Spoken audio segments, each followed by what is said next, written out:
Assalamualaikum warahmatullahi wabarakatuh.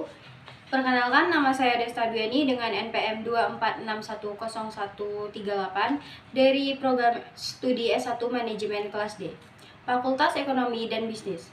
Di sini saya akan menyampaikan materi tentang matematika ekonomi dan bisnis, yang dimana materi tersebut termasuk dalam tugas proyek dari dosen pengampu Bapak Dr. Febrianto SEMM. Seperti yang sudah Bapak jelaskan, selama perkuliahan ini terdapat 4 materi, yaitu yang pertama adalah deret, fungsi linier, diferensial, integral. Jadi, sebelum saya menjelaskan apa itu deret ukur, deret itu terdapat 4 pola perubahan bilangan suatu suku, yaitu yang pertama deret hitung, kedua deret ukur, ketiga deret ukur dalam ekonomi, keempat deret ukur dalam bisnis. Jadi, deret adalah rangkaian bilangan yang tersusun secara teratur dan memenuhi kaidah-kaidah tertentu. Sementara bilangan-bilangan yang merupakan unsur-unsur dan pembentuk sebuah deret dinamakan suku. Pertama, saya akan menjelaskan tentang materi deret hitung.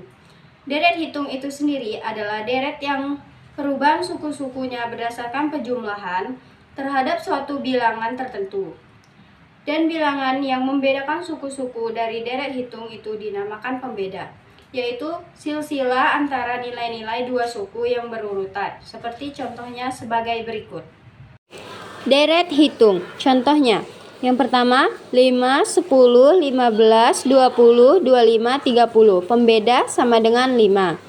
Yang kedua 83, 73, 63, 53, 43, 33, pembeda sama dengan min 10. Yang ketiga 1, 3, 5, 7, 9, 11, 13, pembeda sama dengan 2. Rumusnya Sn sama dengan A plus dalam kurung N kurang 1 B, yang dimana A sama dengan adalah suku pertama atau S1B sama dengan adalah pembeda, dan N sama dengan adalah indeks suku. Besarnya nilai suku tertentu atau ke N dari sebuah deret hitung dapat dihitung dengan menggunakan rumus ini.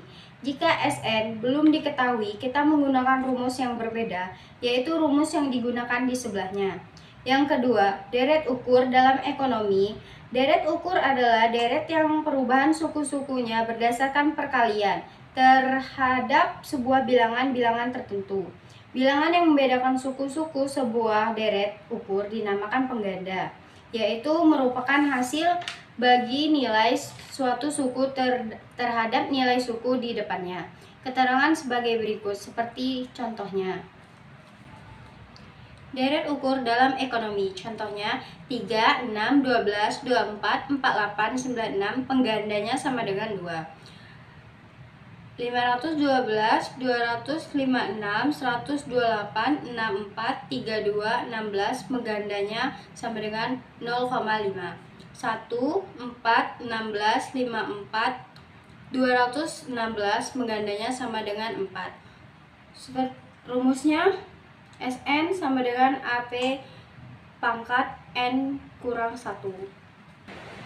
Di mana A sama dengan adalah suku pertama, P sama dengan adalah pengganda, dan N adalah indeks suku. Kemudian deret ukur dalam bisnis, yaitu deret ukur dalam bisnis, rumusnya P sama dengan 1 per dalam kurung 1 tambah I pangkat N kali F. Di mana F sama dengan adalah jumlah di masa datang, I sama dengan adalah tingkat bunga per tahun, dan N adalah jumlah tahun. Materi selanjutnya adalah fungsi. Fungsi adalah suatu bentuk hubungan matematis yang menyatakan hubungan ketergantungan atau hubungan fungsional antara suatu variabel dengan variabel lain, dan sebuah fungsi dibentuk oleh berapa unsur. Unsur yang pertama adalah variabel koefisien dan konstan. Variabel itu adalah unsur pembentuk fungsi yang mencerminkan atau mewakilkan faktor tersebut dilambangkan dengan huruf-huruf Latin. Sementara koefisien adalah bilangan atau angka yang terkait pada dan terletak pada depan suatu variabel dalam sebuah fungsi. Dan konstan adalah bilangan atau angka yang turut membentuk sebuah fungsi tetapi berdiri sendiri sebagai bilangan dan tidak terkait pada suatu variabel tertentu.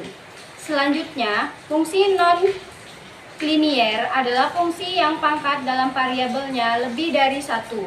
Rumusnya yaitu fungsi nonlinier Y sama dengan A tambah BX tambah CX2.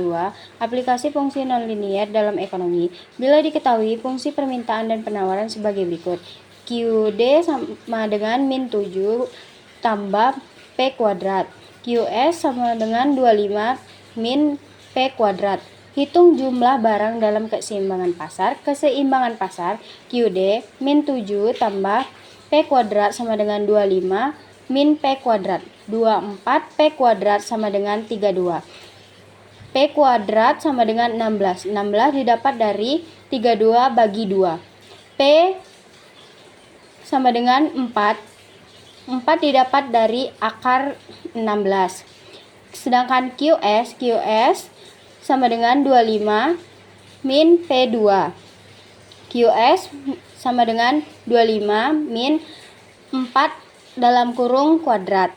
QS sama dengan 25 min 16. QS sama dengan 9. Jumlah barang dalam keseimbangan adalah 9. Kemudian materi selanjutnya adalah diferensial pada elastisitas. Terdapat beberapa kaidah diferensial, yaitu diferensial pada elastisitas. Kaidah konstan. Rumusnya sebagai berikut. Kemudian kaidah fungsi linear. Rumusnya sebagai berikut. Kemudian kaidah fungsi pangkat. Rumusnya sebagai berikut. Kemudian kaidah penjumlahan dan pengurangan. Rumusnya sebagai berikut. Kaidah fungsi pangkat. Selanjutnya adalah kaidah fungsi perkalian. Rumusnya yaitu sebagai berikut. Diferensial pada elastisitas. Kaidah fungsi perkalian rumusnya adalah sebagai berikut. Kemudian kaidah fungsi hasil bagi rumusnya adalah sebagai berikut. Diferensial elastisitas permintaan ialah suatu koefisien yang menjelaskan besarnya perubahan jumlah yang diminta akibat adanya perubahan harga. Jika fungsi permintaan dinyatakan QD sama dengan P dalam kurung F, maka elastisitasnya adalah sebagai berikut. Diferensial elastisitas permintaan rumusnya adalah sebagai berikut. Selanjutnya materi terakhir adalah integral. Terdapat dua jenis integral, yaitu yang pertama integral tak tentu adalah sebagian dari diferensial, yakni suatu konsep yang berhubungan dengan proses penemuan suatu fungsi asal apabila turunan dari fungsinya diketahui.